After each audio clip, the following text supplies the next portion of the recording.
అందరికీ నమస్కారం, శుభోదయం. Welcome to profit mass. ఇవాళ 21 డిసెంబర్ థర్స్డే. ఇంటర్నేషనల్ మార్కెట్స్లో కొద్దిగా ట్రెండ్ బలహీనంగా ఉంది. నిన్న ముగిసిన అమెరికన్ మార్కెట్స్లో కూడా ఒక వీక్నెస్ మనం చూస్తున్నాం. లైక్ డౌ జోన్స్ 1.3%, S&P 500 1.4%, నాస్డాక్ 1.5% మేర నష్టాలతో ముగిశాయి. Index worst session since September తర్వాత ఒక బలహీనమైన ట్రెండ్ ఇప్పుడే మళ్ళీ మనం చూస్తున్నాం. ఏషియన్ మార్కెట్స్లో ఇదే ట్రెండ్ మనకు కనిపిస్తోంది. నికాయ్ 1.3, కాస్పై 0.6, హాంకాంగ్ కూడా దాదాపు 1% మేర నష్టాలతో ట్రేడ్ అవుతున్నాయి. నిన్న third quarter US GDP numbers in focus. So third quarter GDP numbers గురించి మార్కెట్ అవాయిడ్ చేస్తోంది. సో ఎలా ఉంటాయి నెంబర్స్, దాన్ని బట్టి కూడా కొద్దిగా మార్కెట్ ఒక డైరెక్షన్ తీసుకునే అవకాశం ఉంటుంది. ఆయిల్ ఫ్లాట్గా ట్రేడ్ అవుతుంది, దాదాపు $80 దగ్గర. అండ్ గోల్డ్ ఒకసారి చూస్తే గోల్డ్ $45 దగ్గర యాజ్ ఆఫ్ నౌ ట్రేడ్ అవుతుంది. క్రిప్టో కరెన్సీలో బిట్కాయిన్ ఒక 3% మేర పెరిగి $43,500 దగ్గర దాదాపుగా ట్రేడ్ అవుతుంది. సో మనం ముందు నుంచే అనుకుంటున్నట్టే కొద్దిగా మార్కెట్స్లో ఇప్పుడు ఒక ఓవర్బాట్ జోన్లో మార్కెట్స్ ఉన్నాయి అనుకుంటున్న ఈ తరుణంలో నిన్న ఒక వీక్నెస్ చూసాము. దీనికి 1-2 కారణాలు ఉన్నాయి. రాయలసీమలో ఒక సామెత ఉంది, గూనికి తోడు దబ్బుడు వాయువు అని. అంటే ముందే గూని అంతంత మాత్రం మార్కెట్స్ కొద్దిగా బలహీనంగా ఉంటే సో గట్టిగా పుష్ చేసే గాలి ఒకటి వచ్చింది అని. సో ఇప్పుడు ఇంటర్నేషనల్ మార్కెట్స్ నుంచి ట్రెండ్ పాజిటివ్గా లేకపోయినా నెగిటివ్గా అయితే లేదు. మన మార్కెట్స్ స్ట్రాంగ్గా ఉన్నాయి. కాకపోతే ఒకటి ఓవర్బాట్ జోన్లో ఉన్న ఈ మార్కెట్స్కి, అంటే బాగా ఎలివేటెడ్ పీక్ జోన్లో ఉన్న మార్కెట్స్కి ఇప్పుడు కోవిడ్ అన్న పదం కూడా ఒకటి కొత్తగా చేరింది. నిజంగా కోవిడ్ వల్ల అంత ఎఫెక్ట్ ఉండబోతుందా ఏంటి అన్న అంశాలు పక్కన పెడితే, బట్ పీక్ లెవెల్స్ దగ్గర ఉన్నప్పుడు భయం చాలా ఎక్కువగా ఉంటుంది. సో ఎక్కడో చోట అమ్ముకొని బయటపడితే చాలు కదా, ఉన్న ప్రాఫిట్స్ అయినా కనీసం కాపాడుకుందాం అన్న scenario most of the investors and ట్రేడర్స్లో ఉంటుంది. ఎందుకంటే ఏం జరుగుతుందో ఏమో, ఎందుకు ముందే ప్రాఫిట్స్ బుక్ చేసుకుందాం కదా అన్న ఒక సీన్ ఉంటుంది. సో నిన్న కూడా అదే ఎఫెక్ట్ మనం మార్కెట్స్లో చూసాం.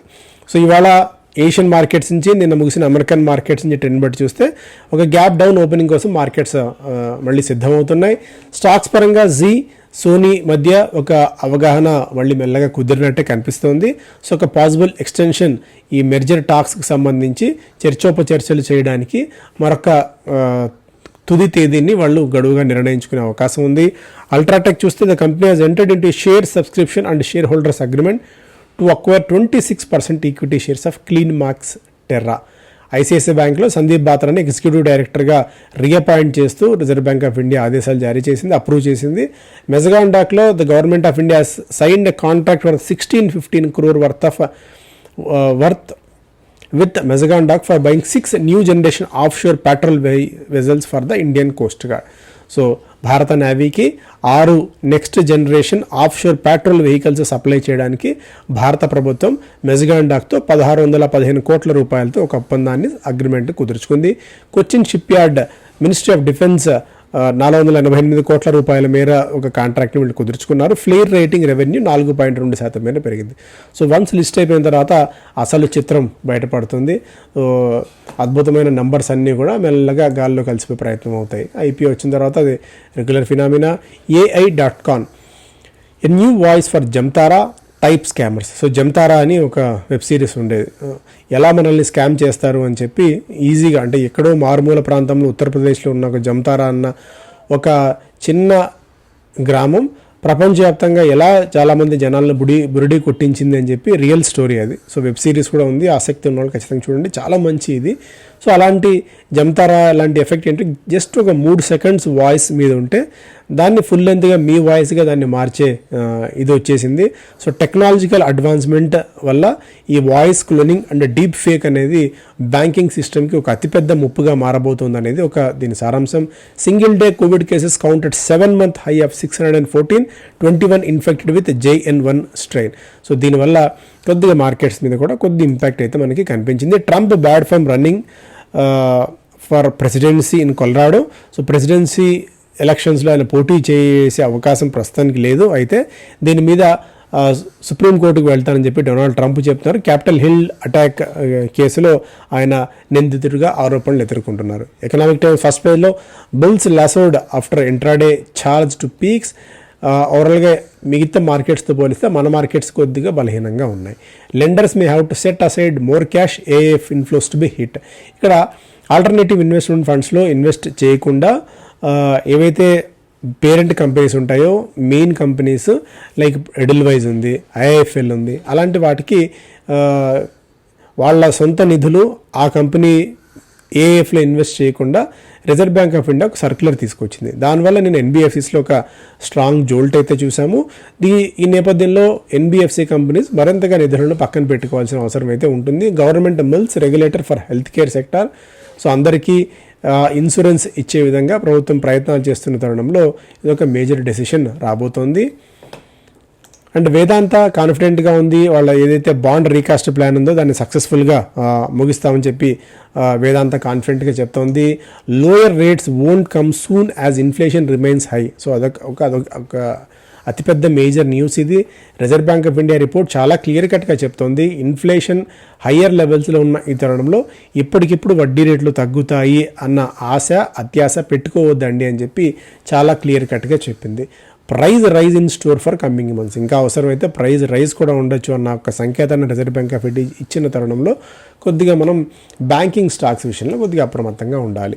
Government plans to invite bids for road projects worth 2 lakh crores under BOT model. So built operate transfer పద్ధతిలో 2 లక్షల కోట్ల విలువైన రోడ్ ప్రాజెక్ట్స్ కోసం ప్రభుత్వం బిడ్స్ని ఇన్వైట్ చేస్తుంది. సో ఇన్ఫ్రాకి ఒక మేజర్ అండ్ అతిపెద్ద booster news. Tamo expects PV sales to beat all records next year. So వచ్చే ఏడాది అంచనాలన్నింటినీ తలకిందులు చేస్తూ ప్యాసింజర్ వెహికల్ సేల్స్ రికార్డు స్థాయిలు నమోదు చేస్తాయని చెప్పి టాటా మోటార్స్ చాలా కాన్ఫిడెంట్గా ప్రామిసింగ్గా చెప్తోంది. ఆటో పార్ట్ సేల్స్ మొదటి అర్ధభాగంలో 6.5% మేర లాభపడ్డాయి. బిజినెస్ స్టాండర్డ్ ఫస్ట్ పేజ్లో profit booking, covid scare drag markets down, santa takes and EV ride prices drop this Christmas. So EV vehicles కొద్దిగా ఫేస్ లిఫ్ట్ జరగనివి అండ్ కొద్దిగా పాతగా ఉన్నవి, అప్గ్రేడ్ కానివి, వాటిలో దాదాపు 1 లక్ష నుంచి దాదాపు 4.5 లక్షల మేర డిస్కౌంట్స్ ఇచ్చి డీలర్స్ వాటిని వదిలించుకునే ప్రయత్నం చేస్తున్నారు. And fresh formal jobs creation dips to 7 monthsలో అక్టోబర్ నెలలో కొత్తగా జాబ్స్ క్రియేషన్ అనేది 7 నెలల కనిష్ట స్థాయిలో ఉంది అనేది ఒక అప్డేట్. అండ్ విజయ డయాగ్నోస్టిక్ నిన్న 7.5% మేర పెరిగింది. మార్కెట్స్ అంతా బలహీనంగా ఉన్నప్పటికీ ఓవరాల్గా ఏ గ్రూప్ స్టాక్స్లో టాప్ గెయినర్గా నిలిచింది. ఒక కంపెనీని అక్వైర్ చేసుకున్నారన్న వార్త అయితే మేబీ కోవిడ్ ఎఫెక్ట్ వల్ల మళ్ళీ డయాగ్నోస్టిక్ సెంటర్స్కి క్యూ కడతారేమో అన్న అంచనాలు కూడా విజయ డయాగ్నోస్టిక్స్ని ముందుకు నడిపించవచ్చు. Atul 4% down, landmark cars కూడా 6% మేర నష్టపోయింది. 2 వారాల యావరేజ్ వాల్యూమ్తో పోలిస్తే 35 రెట్లు అధికంగా ట్రేడింగ్ వాల్యూమ్ జరిగింది. సో కొద్దిగా అప్రమత్తంగా ఉండండి ల్యాండ్ కార్స్ విషయంలో. Oberoi realty builds on cash flow, new launches. So cash flow and new launches Oberoi రియాల్టీకి కొద్దిగా కలిసి వచ్చే అంశాలకి ఇక్కడ ఈ పాయింట్ ఆఫ్ టైంలో కనిపిస్తున్నాయి. 1377 రూపాయల దగ్గర స్టాక్ ట్రేడ్ అవుతుంది. అక్టోబర్ నెలలో నుంచి 30% మేర స్టాక్ అయితే ఇక్కడ మనం పెరగడం అబ్జర్వ్ చేయవచ్చు. 1676 దాకా target based 1 year forward PE పరంగా 1676 దాకా విత్ బ్రోకింగ్ కంపెనీస్ అంచనాలు చెప్తున్నాయి ఒబెరాయ్కి. Bevcos buy Varun beverage market share EPS set for a boost. ఈ బెవ్కోస్ కంపెనీని వీళ్ళు అక్వైర్ చేసుకోవడం వీళ్ళకు కలిసి వచ్చే అంశంగా కనిపిస్తుంది వరుణ్ బెవరేజెస్. అందుకే స్టాక్లో జంప్ చూసాం. డిసెంబర్లో ఐపీఓస్ 11 కంపెనీస్ దాదాపు 8,000 కోట్ల రూపాయల మేర సమీకరించబోతున్నాయి. So second best December for IPO since 96 తర్వాత మళ్ళీ అంతటి అదృష్టం మార్కెట్స్కి ఇప్పుడే కలిగింది. ముతూట్ మైక్రోఫిన్ 12 రెట్లు, సూరజ్ ఎస్టేట్స్ 16 రెట్లు, మోతీసన్ దాదాపు 160 రెట్లు మీరు సబ్స్క్రైబ్ అయితే, ఆజాద్ ఇంజనీరింగ్ మొదటి రోజే 3.5 రెట్లు ఓవర్ సబ్స్క్రైబ్ అయింది. అంతగా జనాల దగ్గర డబ్బులు ఉన్నాయి. ఎంక్యూర్ ఫార్మా ఐపీఓకి రాబోతోంది. ఐపీఓ సైజుని 1100 కోట్ల నుంచి 800 కోట్ల రూపాయలకి తగ్గించుకున్నారు. బట్ ఇదంతా కూడా ఆఫర్ ఫర్ సేల్. సోనీ జీ ఆల్రెడీ మనం దీని గురించి మాట్లాడుకున్నాం. ఇవి major updates. Thank you so much. Have a great day.